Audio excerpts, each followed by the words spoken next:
efforts to help people to find a way to be active and so on. So it needs a comprehensive, systematic and sustainable policy.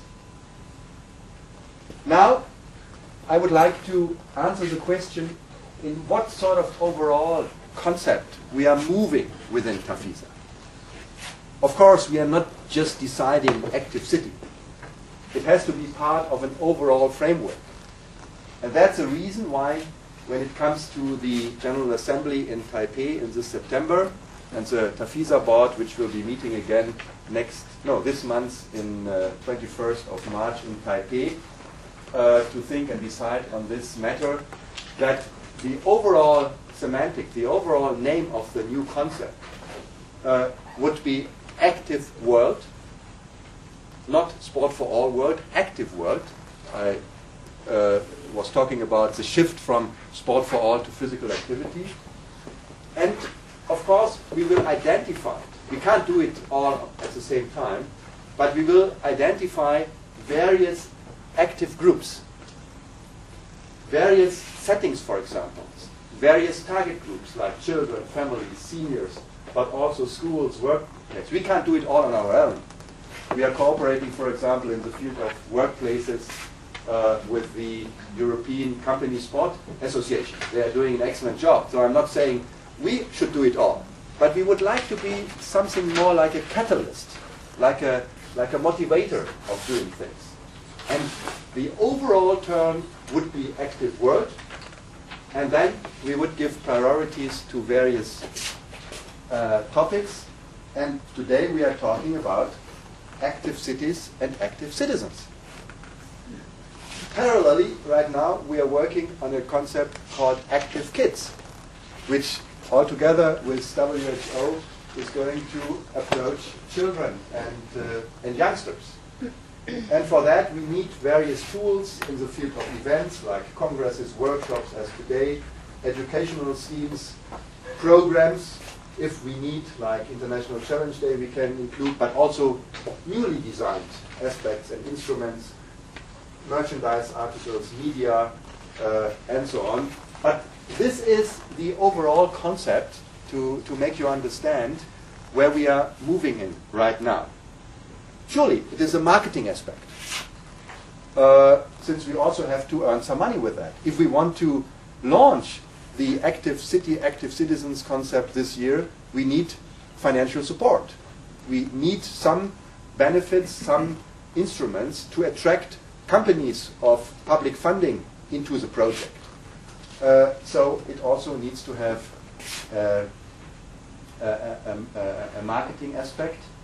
And this will be all supported by a new document, by a new strategy paper, which we will also be discussing in Taipei in March.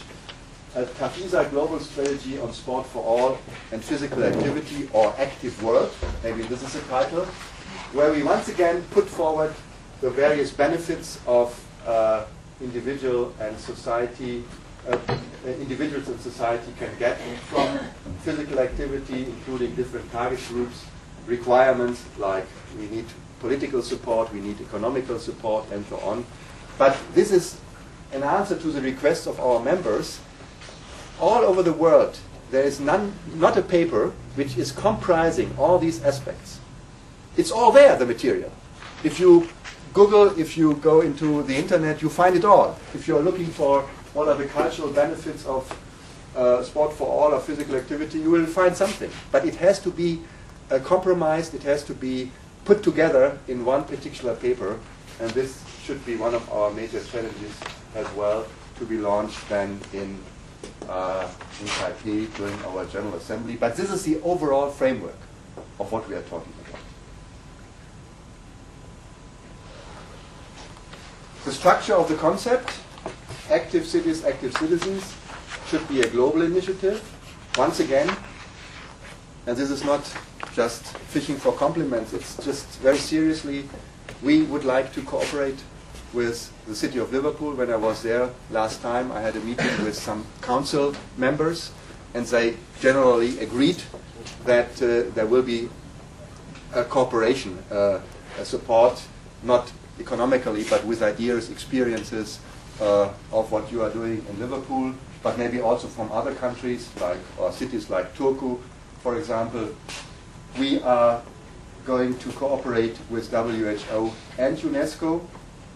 We will be using our network of members, but also experts and partners. So I'm very happy that Ilka Vuori, Professor Ilka Vuori, has joined the team. He is a very renowned key person in the field of physical activity and sport for all worldwide.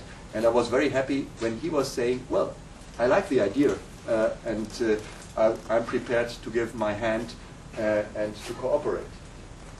And of course, it should be very, very practical.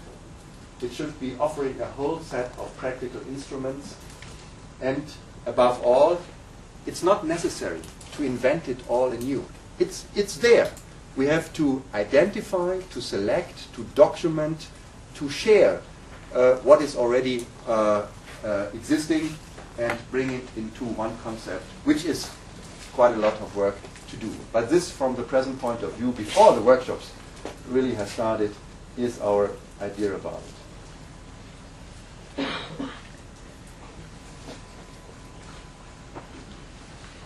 I only sketch this very, very shortly because it will be presented later on. For me, there are at least 5 key elements which are very important to be considered. It should be a demand-oriented program that includes all areas of sports, from sport for all and physical activity to top sports. It should include, of course, the aspect of sport and facilities. I'm not talking about building and establishing new perfect soccer stadiums for 50,000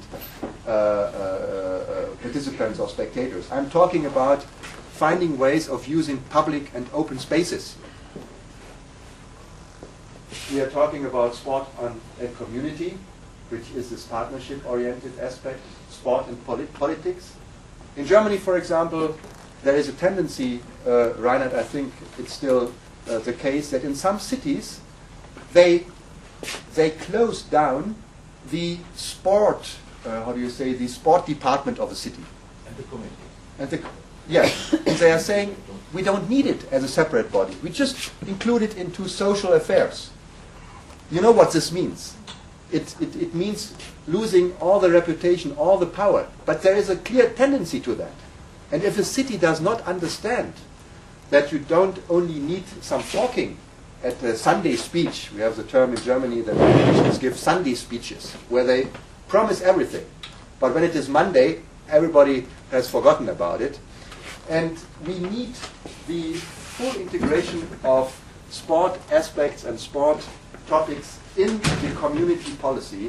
And of course, this also includes your own budget, your own structure, personnel, and so on. If a city does not have this, they don't mean it seriously. And of course, sport and cooperation. But I don't want to go all through these topics because we will talk about it later on. What would be the roadmap, so to say, for the coming weeks and months? We are starting today with our workshop here in Helsinki to work on the concept. And the results of our work would, for example, include the basic concept. We have to identify and select a small advisory board. There will be practical implications. We have to decide on partners. We have just been getting in touch. I wasn't aware that something like that is existing with the Council of Europe in Strasbourg. They have their own department on community affairs or something like that. They are interesting to join. There are international city or twin city organizations, umbrella organizations for cities. There are initiatives like the Capital of Sport, which Warsaw won last year or last year. So there are existing programs, and of course we are looking for incorporating them. Then we are planning a second, smaller workshop with the people of the advisory board to further work on this concept. The final development should be in August, and at the General Assembly of TAFISA on the 4th of September this year, we are intending to launch the program, and after that, the international rollout. This is our present idea, our present vision and view how to continue. And of course, to be successful, we have to meet the requests and expectations of our communities and cities. We have to think about materials which we can deliver to them, like a how-to manual, which gives all the ideas, which gives all good practice examples. We will be talking about an award system, which will help also for the media and for the public relations. We need a kick-off event. We need a website, a newsletter, some sort like a toolbox. So once again, we are trying to think very practical. At the same time, we need the concept, the criteria, the evaluation, very important. I was very fascinated again how Liverpool is doing it. They had a clear picture what they are going for, what goals should be achieved. Not just starting something, but checking what is the participation rate, what is the fitness state of the given population. With the university, I think you have been joining with, I mean, you are from university apparently, but it has been starting in a very academic way from the very beginning as well. We need, in the field of sales, we need networks, partners, and of course we have to find sponsors and supporters. Not just moral supporters, but also supporters from the field of private sector, which I think will be possible. Once again, the benefits for a community, but this is not my field. Those of you who are coming from